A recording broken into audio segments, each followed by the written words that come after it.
The scandal with the ring boys was something that, you know, the average wrestler couldn't know anything about. Like there was a sex ring set up, and the ring guys, these are the guys that used to set the ring up. And some of them were referees and whatnot, but they were all preyed on. Like there was predatory people in the wrestling promotion. Not Pat Patterson, or not the guys that you would think, but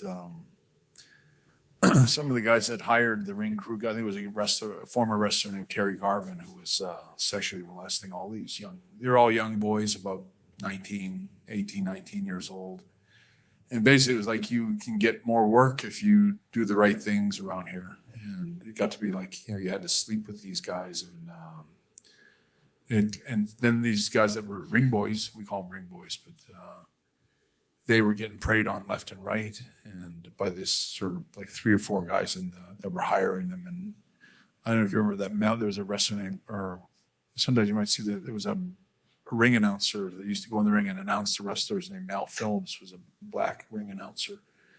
He was always rumored to have been one of those kind of guys that was taking advantage of these young guys. And the only way they get more work is if they did more things all the time. And the ones that didn't comply didn't get work. So, and they were preyed on or even hired because they were young, maybe young gay men that didn't even know they were gay yet, kind of thing. They were very susceptible, and there was quite a number of them, and they were being taken advantage of. But the thing is that I would see these young boys in the bar with the management guys that were the predators, but you don't know what they're doing. I didn't know. You suspect, like you think, oh, that poor guy's probably going to get, in trouble, not in trouble, but taken advantage of tonight. But I don't know what happens behind. Once they go to get to their rooms, and one guy goes to the other guy's room, or whatever happens between two men in a room, I have no idea what happens, and nobody else does either. I always go, who would be in the room to know what happened? Like, you might think something happened.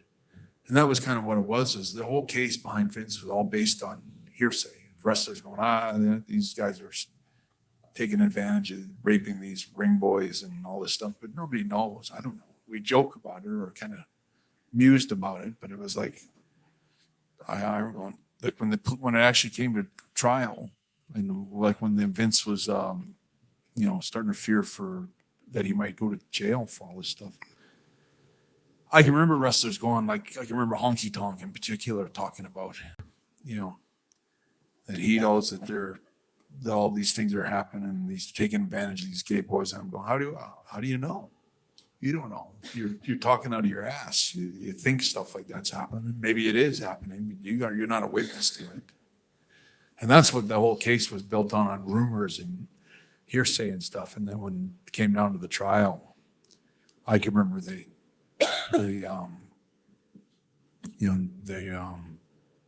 they tried everything to get wrestlers to, now that they're on the stand, put their hand on the Bible and tell us what you saw. It's like nobody saw anything.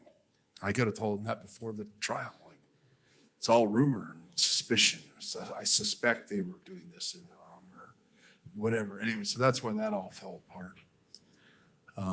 I remember I was a key witness for Vince's defense for WWE at the time. And I used to always draw cartoon drawings in the blackboards in the dressing room all the time, which was a regular thing for me. I used to a lot of times draw these big orgies on the blackboard with all the wrestlers, but it was mostly obviously here. It wasn't even hearsay. It was just totally made up stuff. There was like whatever happened. I remember it was like any of the news that's fit to print kind of thing. Like people come up to me the next day and go, I saw so-and-so with a big fat girl last night. Draw that on the blackboard. And so I would. And the wrestlers would laugh. I mean, even the wrestlers that I drew, like Andre used to love my cartoons. They were so fun for everybody. So when I had to testify for Vince, I believe it was the Honky Tonk Man, his depositions and stuff, where he quoted me as having drawn stuff on the blackboards about these orgies and stuff like that. And I remember they asked me about it on the witness stand. And I said, I remember I cut the guy off. I said, if you're basing any of this case on my cartoons on the blackboard, my cartoons are only for a joke. They're not for, there's nothing real about anything in my cartoon. And everybody snapped at me, he goes, just answer the question or something like that.